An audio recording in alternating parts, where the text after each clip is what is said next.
안녕하세요. 그동안 이 채널에서 많은 이야기를 들으며 재미와 감동을 많이 느끼고 있는 구독자 중 한 사람입니다. 저는 30대 중반의 여자고 결혼 4년 차로 남편과 행복한 요즘을 보내고 있는데요. 저에게도 정말 기가 막히고 황당한 사건이 하나 있어 이렇게 글을 쓰게 되었답니다. 학을 뗄 정도로 몸서리를 쳤던 그날을 생각하면 아직도 소름이 끼치곤 하는데요. 어떤 일이었는지 들려드리도록 하겠습니다. 저와 남편은 구급 공무원이고 근무하는 동료의 소개로 만났다가 연인이 되었고 꽤 오랜 시간을 연애하고 결혼하게 되었답니다. 그이와 저는 부모님의 도움 없이 신혼집과 혼수를 마련할 정도로 돈을 충분히 모으고 부부가 되었죠. 그래서 남들처럼 대출금 하나 없이 시작할 수 있었고 돈에 치이고 돈 때문에 부부싸움이 날 일이 없었습니다. 하지만 그만큼 저와 남편이 검소하기 때문에 가능한 일이었어요. 남편은 남자라면 모두가 욕심을 낼 자동차도 마련하지 않았고 술을 입에도 대지 않아 크게 돈 들어갈 일이 거의 없었답니다. 저도 그이와 똑같다고 생각하시면 되고요. 그렇게 아무 탈 없이 잘 지내고 있던 저희에게 걸림돌이라는 표현을 써도 될지 모르지만 시어머니가 저희에겐 마음의 걸림돌이었어요. 시어머니는 사람들 만나는 걸 굉장히 좋아하셨고 씀씀이도 크셨어요. 계모임을 즐겨 하셨는데 시아버지가 돌아가시며 남겨주신 재산 대부분을 갯돈으로 쓰셨고 돈을 불리는 낙으로 사셨습니다. 동네방네 돌아다니시는 걸 좋아하시니 신혼집에 거의 찾아오시지도 자신의 집으로 부르시지 않아 아주 가끔 찾아뵈었답니다. 그런데 결혼한 지 2년이 가까이 되던 어느 날 시어머니가 짐가방을 들고 저희 집으로 오셨어요. 양손에 무거운 짐을 본 저는 걱정부터 되었답니다. 어머님, 연락도 없이 어쩐 일이세요? 이 짐들은 다 뭐고요? 그러게 엄마, 무슨 일이라도 생긴 거야?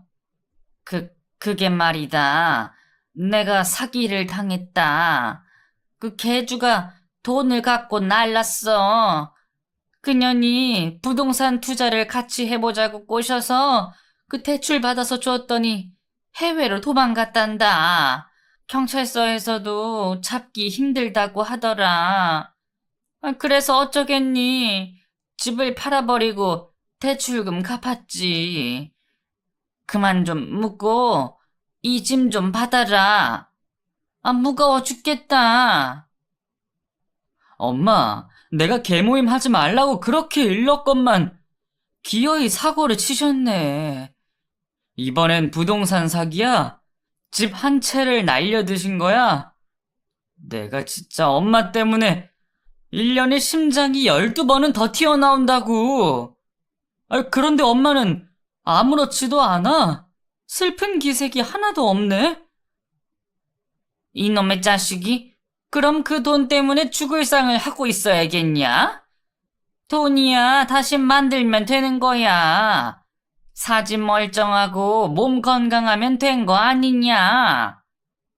시어머니는 큰 돈을 잃으셨는데도 천하태평한 모습으로 저희 집으로 들어오셨습니다. 엄마, 그래서 우리랑 살겠다고 짐 싸들고 들어온 거야? 한마디 상의도 없이? 상의했으면 네가 나를 오라고 했겠니? 어디 쪽방 하나 마련해 줄 것 같아서 선수 좀 쳤다. 이왕 이렇게 됐으니 팔자려니 하고 엄마랑 같이 살자.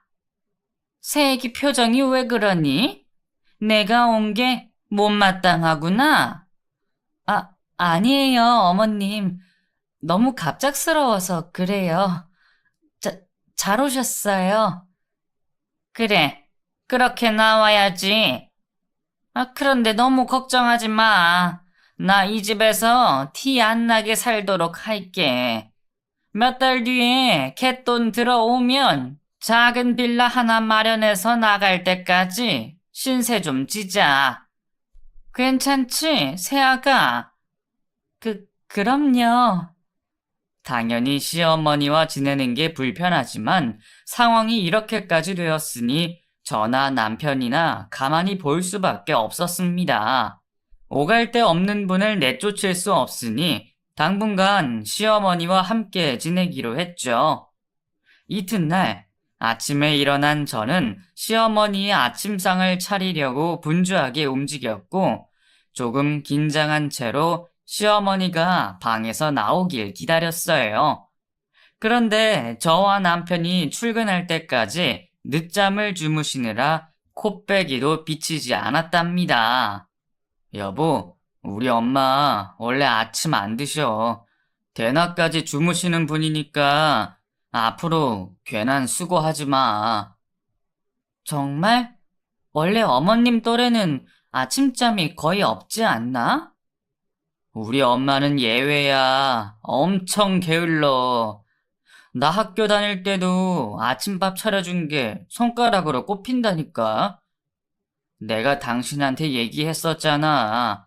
엄마 때문에 가슴앓이를 많이 하면서 자랐다고. 남들 같으면 집 날리면 두 발 뻗고 자겠어? 우리 엄마니까 가능한 거야. 그래? 당신이 어릴 적 상처가 많다더니 그랬구나. 그럼 오늘 저녁은 어떻게 할까? 어머님 뭐 좋아하셔? 내 생각으로는 아마 밖에서 드시고 올걸? 돌아다니는 걸 워낙 좋아하시니까 친구들이랑 드시고 자정에나 오실 거야. 여보, 엄마랑 지낸다고 신경 안 써도 돼. 개인주의가 강한 분이라 간섭받는 것도 안 좋아하셔. 시어머니는 제가 생각했던 것보다 자유로운 영혼의 소유자더라고요.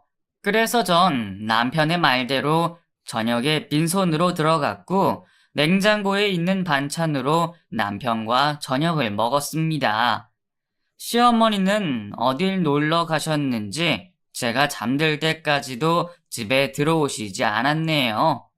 그리고 다음날 아침 거실로 나갔더니 시어머니가 취하셨는지 바닥에 널브러져서 주무시고 있었습니다. 저는 깜짝 놀라 조심스럽게 시어머니를 깨웠어요. 어머님, 여기서 주무시면 감기 걸려요. 들어가서 주무세요. 냅둬라. 내 방은 창문도 없고 너무 건조해. 답답해서 잠을 잘 수 없다고. 신경 쓰지 말고 출근 준비나 해라. 이윽고 남편이 거실로 나오며 하품을 하며 말했어요. 엄마, 여기서 주무시면 어떡해. 그러다 입 돌아가. 됐다. 방이 너무 구려서 잠을 못 자겠는 걸 어쩌겠냐? 니들 안방을 내가 쓰면 잘만한 것 같긴 하다. 뭐야? 이제 신혼방까지 빼앗겠다는 거야? 무슨 신혼이야? 결혼한 지 2년 됐으면 등 돌리고 잘 때 아니야? 오늘부터는 내가 안방 좀 쓰자. 안 돼. 작은 방 침대는 싱글이라 우리 둘이 잠자긴 비좁단 말이야. 치사하게 나오네. 알았다. 더러워서 안 쓴다. 계속 거실에서 자다가 입이 돌아가도 아무 신경 쓰지 마라. 저는 남편에게 그러지 말고 당분간 지내시는 거니 안방을 내어드리자고 말했어요. 그이는 연신 안 된다고 말했고요. 저는 시어머니와 남편 사이에서 어쩔 줄 몰라 하고 있는데 그날 저녁에 집에 왔더니 시어머니가 안방에 짐을 모두 옮겨놓고 텔레비전을 보고 계시더라고요. 왔냐? 어머님, 방 옮기셨어요? 응, 왜? 기분 나쁘냐? 아니에요, 어머님. 편하게 지내세요?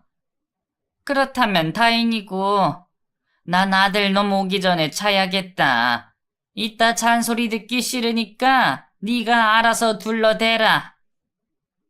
잠시 후 집에 들어온 남편은 시어머니가 기어이 안방을 차지했다며 볼멘 소리를 하더라고요. 그래서 전 아무리 그래도 어머니인데 그렇게까지 짜증낼 필요가 있겠느냐며 시어머니께 함부로 대하지 말라고 했어요. 당신이 우리 엄마를 안 겪어봐서 그래. 두고 봐. 나중에 또 무슨 사고를 칠지 모르니까. 에이, 그런 말 하지 마. 어머니가 무슨 사고를 치신다고 그래.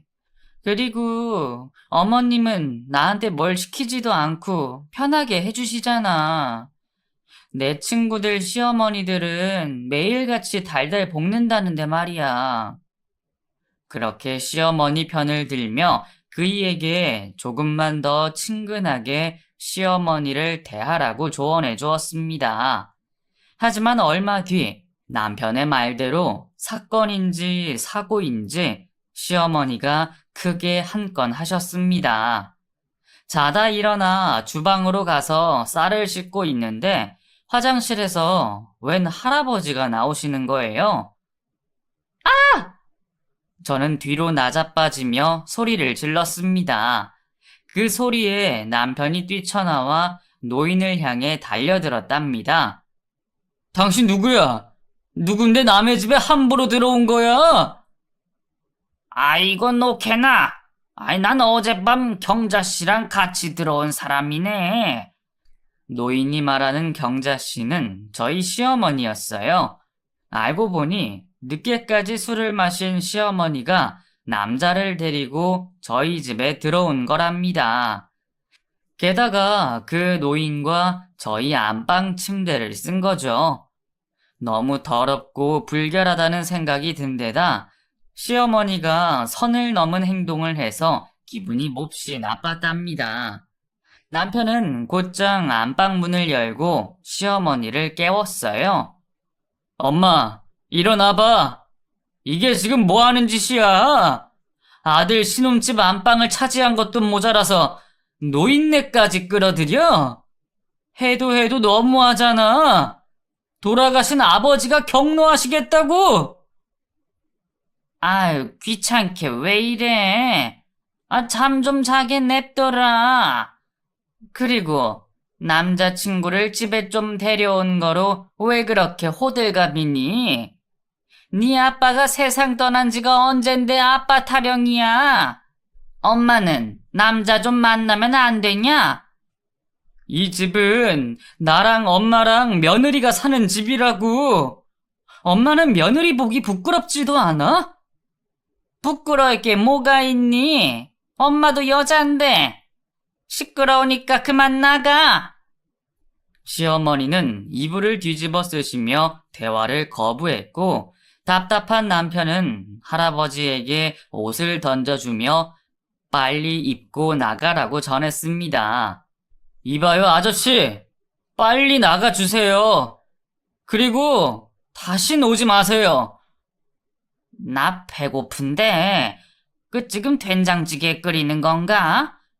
밥 한 술 얻어먹고 나가면 안 되겠나? 노인은 시어머니와 똑 닮은 사람이었어요.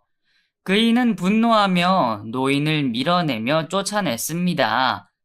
남편은 끼리끼리 만났다면서 승질을 냈고 밥맛이 뚝 떨어졌다 해서 아침을 굶고 출근했어요. 물론 저도 너무 놀라고 황당한 아침을 맞이해서 밥맛이 뚝 떨어졌답니다. 그날 이후 시어머니가 잘못을 인정했는지 한동안 조용하게 지내셨어요. 밖에서 뭐하고 다니시는지는 모르지만 집에서만큼은 드시고 주무시는 것 외에는 별다른 일을 하지 않으셨답니다. 하지만 얼마 지나지 않아 또 다른 노인을 데리고 와서 저를 아침에 놀래켰고 남편을 분노하게 만들었습니다. 엄마, 내가 집에 남자 데리고 오지 말랬지?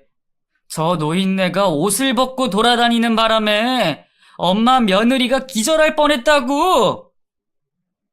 에휴, 더우면 옷 좀 벗을 수 있지. 뭘 그런 걸로 야단이냐. 색이 너무 예민한 거 아니야? 진짜 말이 안 통하네.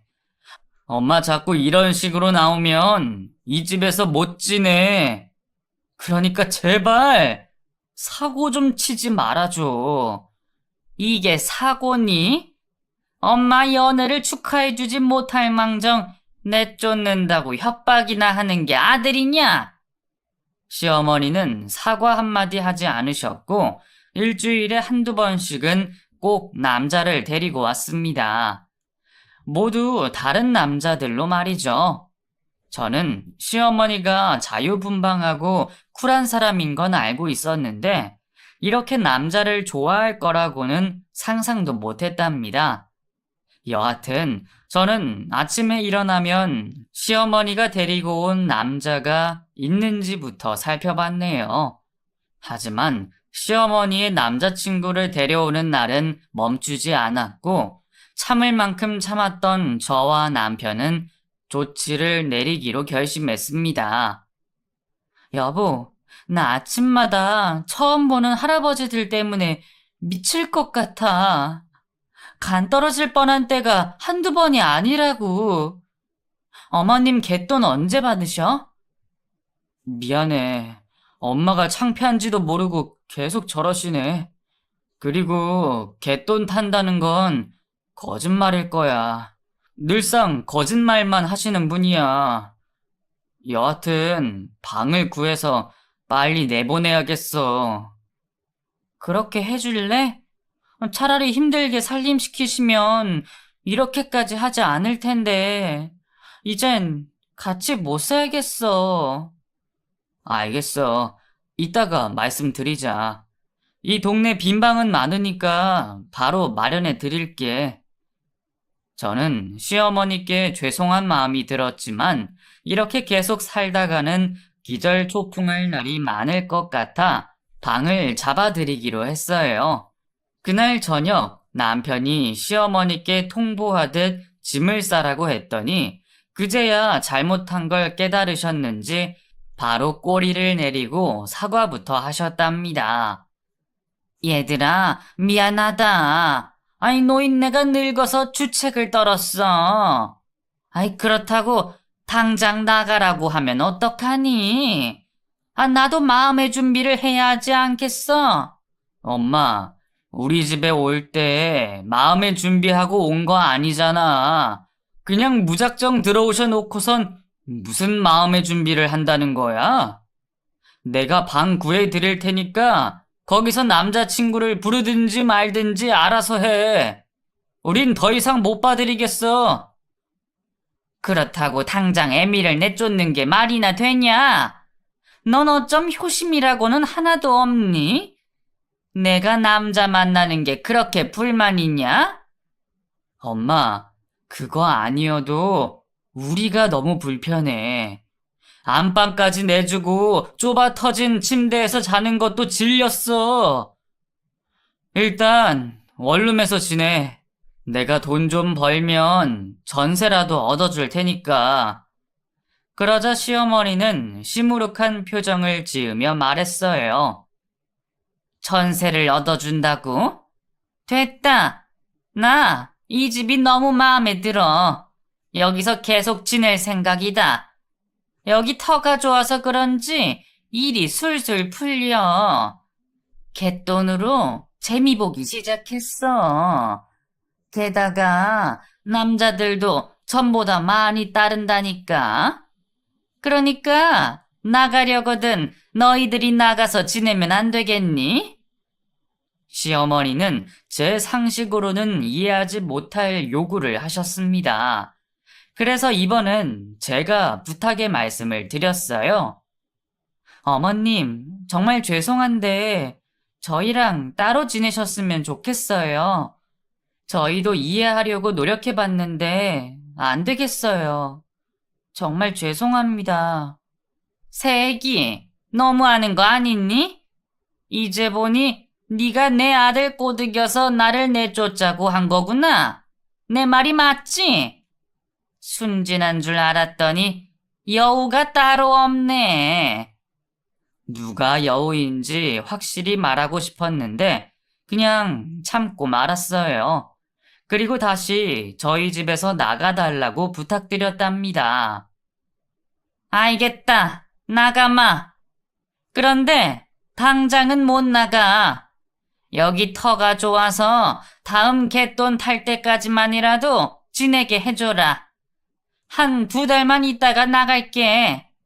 이 애미 소원이니까 그렇게 해줘라. 엄마, 갯돈 받는 거 진짜야? 난 엄마 말에 믿음이 안 가. 내가 보증금 마련해주고 월세도 내줄 테니까 이번 주 안으로 나가주면 안 될까? 얘가 엄마 말을 뭘로 들었어? 2달 안으로 나가겠다고. 결국 남편이 꼬리를 내리고 2달의 시간을 더 지내기로 결론을 내렸습니다. 다행히 시어머니가 잘못한 걸 아셨는지 남자들을 더는 데려오지 않으셨고 그나마 마음 편하게 지내게 되었죠. 그런데 얼마 뒤 뜻밖의 문제가 생기고 말았습니다. 그동안 한 번도 보이지 않던 바퀴벌레가 나타났답니다. 아! 바퀴벌레다! 제가 악소리를 내자 남편이 거실로 달려나왔는데 그이는 용감하게 바퀴벌레를 잡지 못했어요. 아휴, 도저히 못 잡겠다. 그럼 약이라도 뿌려봐. 바로 그 순간 시어머니가 맨손으로 짝 하고 손으로 바퀴벌레를 잡았습니다. 왜 이리 호들갑이야? 이깟 벌레 가지고. 시어머니는 시골에서 살며 온갖 벌레들을 보고 자라오셨다며 별로 징그럽지도 무섭지도 않으셨대요. 그날은 시어머니가 얼마나 멋져 보이던지 처음으로 감동을 받았답니다.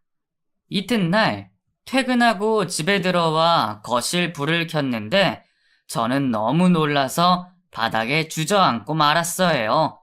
바퀴벌레 수십 마리가 사방으로 돌아다니고 있는 겁니다. 으아! 그때 시어머니가 방문을 열고 나오셨어요. 무슨 일이냐, 새아가? 어머님, 이것들 좀 보세요. 난 또 뭐라고? 새애기 겁도 참 많다. 내가 다 잡을 테니까 뒤로 물러나 있어. 그리곤 아무렇지 않게 바퀴벌레를 잡으셨고 뒤처리까지 깔끔하게 하셨습니다.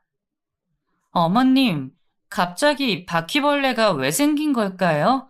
너무 찝찝해 죽겠어요. 뭐가 찝찝하다는 거냐? 벌레가 사람 집에 기생하는 건 당연한 건데.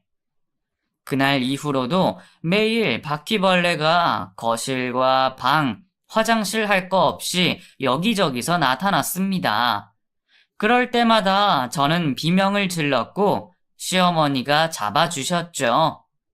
약을 품어도 소용이 없는 것 같아 남편에게 해충 방역업체를 불러달라고 했답니다. 다음날 집을 비우고 연막탄을 터뜨리고 꼼꼼하게 방역한 업체 사람이 다신 바퀴벌레가 나올 일이 없다며 저를 안심시켜서 근심을 덜어낼 수 있었답니다. 하지만 다음 날에도 똑같이 바퀴벌레들이 나타났어요. 정말이지 뭐가 문제인지 모르겠더라고요. 방역까지 했는데 어디서 들어오는 건지 미치고 팔짝 뛸 일이었죠. 이에 남편은 방역업체에 연락해 다시 방역해달라고 요청했고 업체 사람들은 의아해하며 이런 일은 드물다고 말했답니다. 그래도 계속 나타나는 바람에 남편은 업체를 바꿔서 불렀어요. 그이는 방역을 해도 계속 나온다고 설명하며 제대로 퇴치해달라고 부탁했답니다. 하지만 방역업체를 바꿔도 소용없었어요. 집에 무슨 문제가 있는 건지 조상님이 노하셨는지 바퀴벌레는 끊임없이 나타났어요. 저는 질릴 대로 질려버려서 남편에게 이사를 가자고 말했네요. 여보, 더는 이 집에서 못 살겠어. 바퀴벌레가 징글징글하다고. 아무리 방역해도 소용이 없으니까 우리가 떠나자. 나도 당신 생각이랑 같아. 우리가 벌 받을 짓을 한 건가 싶다니까. 이 지겨운 바퀴벌레들 퇴치가 안 되니 우리가 나가버리자. 그래서 저희는 시어머니께 말씀드렸어요. 그러자 집이 팔리고 저희가 이사를 가면 시어머니는 원룸으로 이사를 가시겠다고 하셨답니다. 부동산에 집을 내놓았는데 일주일 동안은 아무도 집을 보러 오지 않았어요. 덕분에 저는 징그러운 바퀴벌레를 매일 봐야 했죠. 그리고 며칠 더 지나자 부동산 중개인이 사람을 데리고 저희 집에 왔는데 또 문제가 됐습니다. 바퀴벌레들이 구경 온 사람 앞에 나타났기 때문이죠. 그분은 저처럼 벌레를 질색하는 사람이었는지 곧바로 줄행랑을 쳤고 이어서 구경 오는 사람들도 모두 마찬가지였습니다. 여보, 우리 집 팔리기는 하는 걸까? 그리고 이런 집을 내놓은 게 양심에 찔리기도 해. 어느 누가 바퀴벌레가 득실되는 집을 좋아하겠어. 다른 사람이 이사 오면 바퀴벌레가 사라질 수도 있지. 방역을 했는데도 사라지지 않는 걸 보면 집이 우리랑 맞지 않아서 그런 걸지도 몰라. 풍수질이 그런 거 있잖아. 집의 기운이랑 우리랑 안 맞는 거겠지. 그럴까? 2년 동안 한 번도 이런 적이 없는데 말이야. 조금만 참자. 금방 집이 팔릴 거야. 그렇게 집을 살 사람을 기다려봤지만 바퀴벌레가 늘 등장하면서 집을 파는 날은 점점 멀어져 갔습니다. 그리고 얼마 뒤 시어머니가 제안 하나를 하셨어요. 얘들아, 너희들 이사를 그렇게 가고 싶니? 어머님, 당연하죠. 이 집에서 하루빨리 나가고 싶다고요. 바퀴벌레가 때로 나오는데 미치겠어요. 어머님은 아무렇지 않으세요? 나는 바퀴벌레가 나오든 메뚜기가 나오든 상관없는데, 그렇게 괴로우면 집부터 먼저 사는 게 어떻겠니? 그 대출 먼저 받고 새 아파트로 가면 되잖아. 너희 둘 다 공무원이니까 대출은 짱짱하게 잘 나올 거 아니야. 이 집은 내가 팔릴 때까지 살면 되는 거고. 아무리 이사가 급하긴 했지만 빚까지 내면서 이사를 떠나는 건 아닌 것 같았어요. 그래서 전 어머님, 그렇다고 그 많은 돈을 대출받는 건 아닌 것 같아요. 더 기다려보는 게 낫겠어요. 라고 대답했습니다.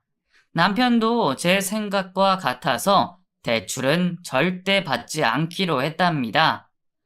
그렇게 지내다가 저와 남편은 특단의 조치로 찜질방으로 대피했어요.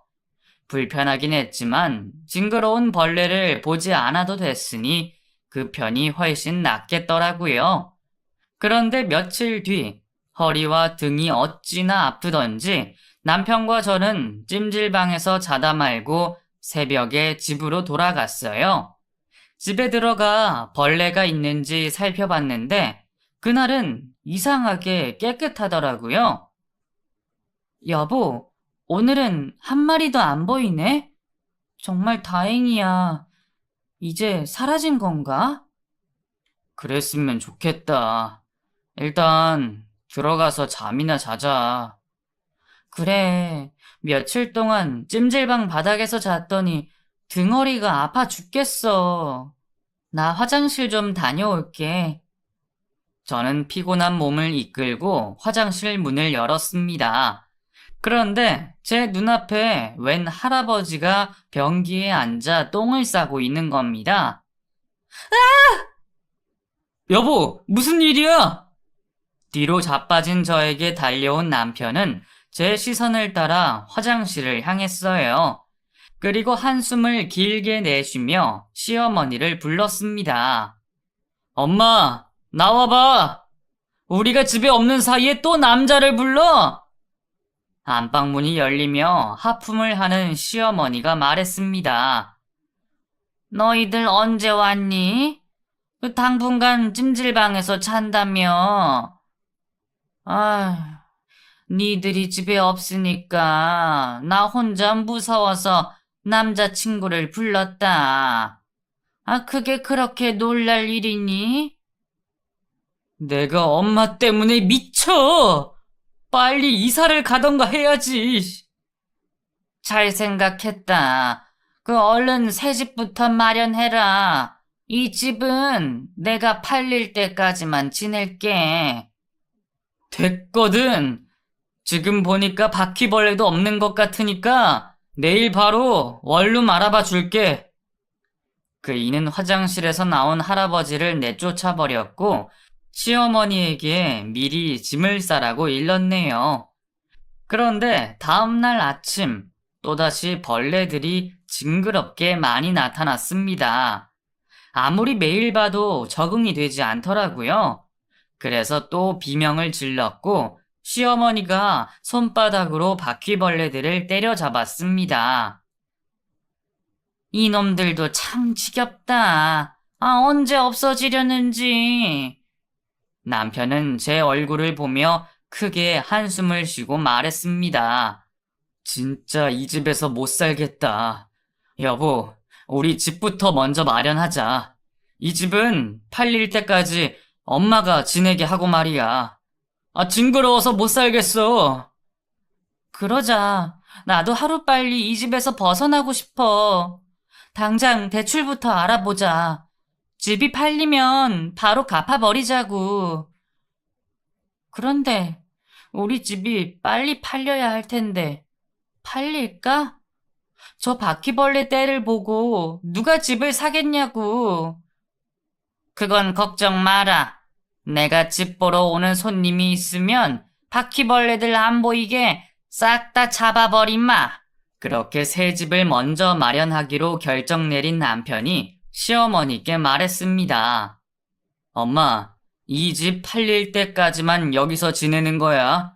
그 후엔 원룸 마련해 줄게. 너무 서운하게 생각하지 마. 엄마가 멀쩡한 집을 날리는 바람에 이렇게 된 거니까. 내가 나중에 돈 모아서 제대로 된 집 해드릴게. 그래, 알겠으니까 얼른 집부터 알아봐. 좋은 데 있으면 바로 계약하라고. 결국 저희 부부는 집이 팔리기도 전에 다른 집을 구하기로 결론을 내렸습니다.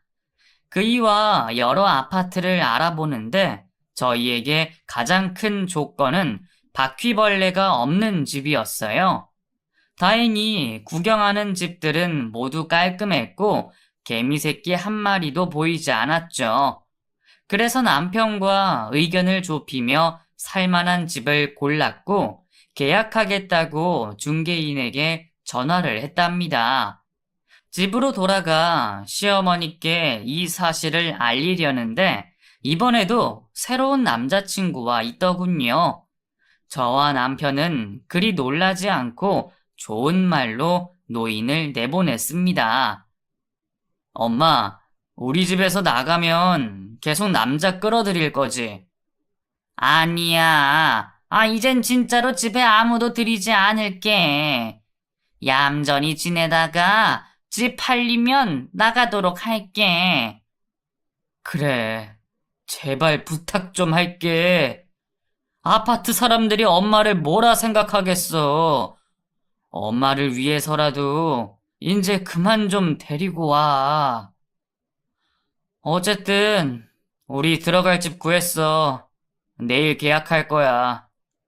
어머, 정말이니? 잘 됐다. 그럼 대출도 알아본 거야? 이 집 담보로 받으려고. 바퀴벌레 때문에 언제 팔릴지 모르지만 팔리는 대로 바로 갚으면 될 것 같아. 어머님, 저희끼리 이사 가서 죄송해요. 그때까지 이 집에서 혼자 지내셔도 괜찮겠어요? 어머님은 진짜 바퀴벌레를 봐도 아무렇지 않으세요? 그렇다니까. 몇 번을 말하니? 나한테는 팔이나 목이나 바퀴벌레나 다 거기서 거기야. 다 같이 상생하는 생물 아니겠냐. 그리고 난 이 집 터가 너무 마음에 들어. 남양이라 햇살도 잘 들고 잠도 잘 오고. 그리고 갯돈으로 재미도 많이 보고 말이야. 여하튼 새끼 네가 그동안 힘들어 했는데 새 집으로 가게 됐으니 다행이다.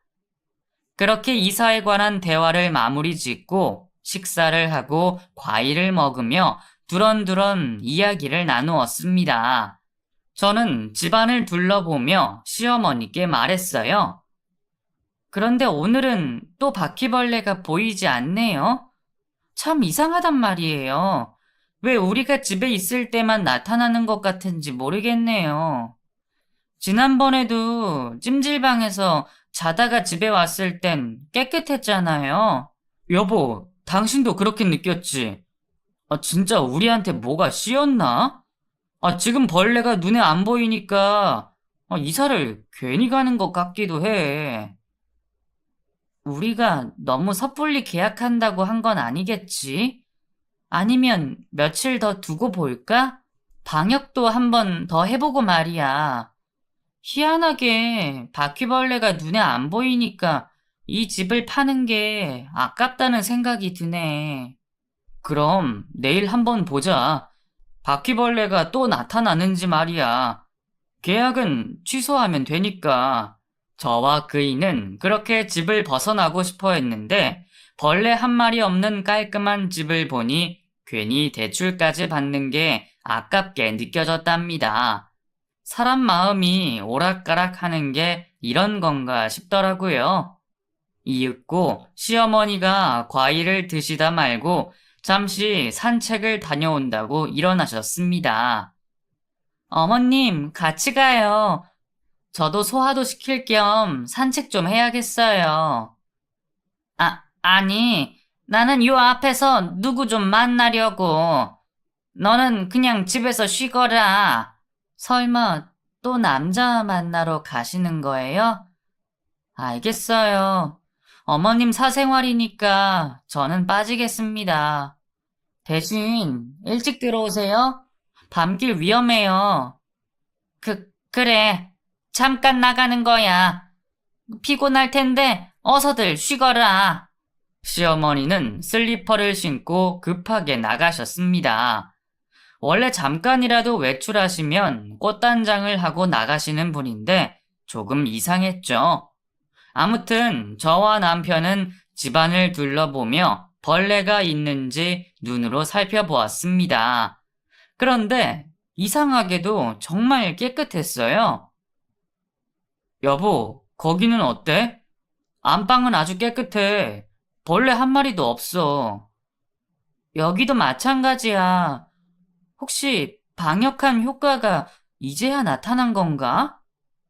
그때 현관문이 열리며 시어머니가 들어오셨어요. 등 뒤로 뭔가를 숨기셨는데 남자친구가 선물을 준 거라며 보여주지 않으셨습니다. 여하튼 저와 남편은 사라진 바퀴벌레에 대해 이야기를 계속했어요. 그럴 수도 있겠다. 하긴 우리가 방역을 몇 번이나 했는데 계속 살아남는 게 이상하긴 해. 이러면 꼭 이사 갈 필요까지 없겠는데? 이래서 사람이 참 간사하다고 하나 봐. 엊그제만 해도 우글거리는 바퀴벌레 때문에 당장이라도 이사 가고 싶더니 눈앞이 깨끗해지니까 이사 가고 싶은 마음이 싹 사라지네. 나도 그래. 이렇게 멀쩡하다면 대출까지 받아서 이사 갈 필요가 없지. 게다가 우리 아파트 집값이 계속 오르고 있잖아. 그렇지. 그래도 아직 모르니까 하룻밤 자고 일어나 보자. 내일 아침에도 이렇게 깔끔하면 계약 취소하고 방역이나 한 번 더 하자. 그렇게 저희 부부는 제발 바퀴벌레가 나오지 않길 바라며 방으로 들어가 잠에 들었답니다. 저는 목이 마르고 화장실이 가고 싶어 새벽 5시쯤에 눈이 떠졌어요. 눈을 뜬 채만 채 벽을 짚으며 방을 나와 물을 먼저 마실지 화장실을 먼저 갈지 고민하다가 화장실로 결정하고 거실을 가로질러 걸어가는데 주방에서 바스락거리는 소리가 들렸답니다. 잠결에 잘못 들었나 싶어서 그냥 화장실로 들어가려는데 또다시 바스락거리는 소리가 정확히 들렸어요. 그래서 전 소리가 나는 주방으로 향했어요. 그리고 어둠 속에서 홀로 뭔가를 하고 계시는 시어머니를 보게 되었죠. 어머님, 뭐 하세요? 손에 든 게 뭐예요? 그러자 등 뒤로 급하게 투명한 비닐봉투를 숨겼습니다. 그런데 봉투 안에 뭔가 움직이는 게 제 눈에 보였어요. 어머, 새아가, 깼니? 그 아무것도 아니다. 들어가서 더 자라. 어머님, 그거 뭐예요? 뭔가 꿈틀거리는 것 같은데? 꿈틀거리다니. 네가 잘못 봤다. 이건 내 간식거리야. 어젯밤에 그 남자친구가 주고 간 마른 오징어라고. 그 고추장에 찍어 먹으려고 주방에 나온 거야. 하지만 저는 시어머니의 말을 믿지 않았어요. 분명 투명한 봉투 안에 움직이는 뭔가를 봤으니까요. 어머님, 그거 보여주세요. 제가 눈으로 봐야겠어요. 얘가 시엠이 간식 빼앗아 먹으려는 게야? 내가 나중에 사다 줄 테니 그냥 들어가라. 응? 제 의심은 점점 커졌고 이 상황을 남편과 같이 확인해야겠다 싶어 그 일을 불렀습니다. 여보, 빨리 나와봐.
이윽고 남편이 눈을 비비며 주방으로 나왔습니다. 무슨 일인데 그래? 엄마, 거기서 불 끄고 뭐해? 그이가 불을 켜자 시어머니의 긴장한 표정이 보였습니다. 어머님, 어서 뒤에 감춘 거 보여주세요. 새아가, 꼭 그래야겠니? 네, 봐야겠어요. 여보, 뭔데 그래? 새벽 5시에 자는 사람까지 깨우고 난리냐고. 그건 어머님이 뒤에 숨긴 걸 보면 알게 될 거야. 시어머니는 끝까지 등 뒤에 그것을 숨기고 있었고, 저는 끝까지 보여달라고 했습니다. 결국 시어머니는 긴 한숨을 내쉬며 투명한 봉투를 저희 앞에 내밀었어요. 남편과 저는 그걸 보고 기겁하고 말았답니다. 뭐야? 엄마, 그 봉투에 든 거 바퀴벌레 맞지? 그걸 왜 들고 있는 거야? 왜겠어? 그동안 우리 집에서 나온 바퀴벌레가 모두 어머님이 풀어두셨나 보지. 제 말이 맞죠? 그, 그게 말이야. 얘들아. 엄마, 빨리 사실대로 말해봐. 정말 그런 거야? 그동안 엄마가 바퀴벌레를 풀어놓고 우릴 괴롭힌 거야? 시어머니는 말을 더듬다가 이내 진실을 말하기 시작했습니다. 그래, 맞다. 내가 바퀴벌레 좀 풀었다. 2달 전에 새애기랑 네가 바퀴벌레를 보고 기겁하는 걸 보고 이거다 싶었어. 그게 무슨 말이야? 이거다 싶다니. 너희들이 나를 원룸으로 보내겠다 해서 그랬다. 난 이 집이 좋고 계속 살고 싶은데 니들이 나를 내쫓으려고 했잖아. 그래서 쇼 좀 해봤다. 젠장, 내일이면 새 아파트 계약한 데서 안심하고 있었는데 그 바퀴벌레가 안 나오니까 계약을 철회하겠다며. 그래서 오늘 마지막으로 풀려고 했다. 시어머니가 남자 문제가 심해서 저희가 내보내려고 했을 때 이미 계획을 세우셨답니다. 저희 집에서 계속 살 방법이 뭐가 있을지 골똘히 생각하다가 저와 남편이 바퀴벌레를 보고 경악하는 걸 보고 그걸로 저희를 내쫓으려고 파충류 가게에서 바퀴벌레를 매일같이 사서 집안에 풀었답니다. 또 저희 집이 끝까지 팔리지 않도록 집 구경 오는 사람들한테 바퀴벌레로 내쫓으며 계속 자리를 차지할 생각이었답니다. 엄마, 진짜 해도 너무하네. 어떻게 우리 집을 가지려고 그런 수를 써?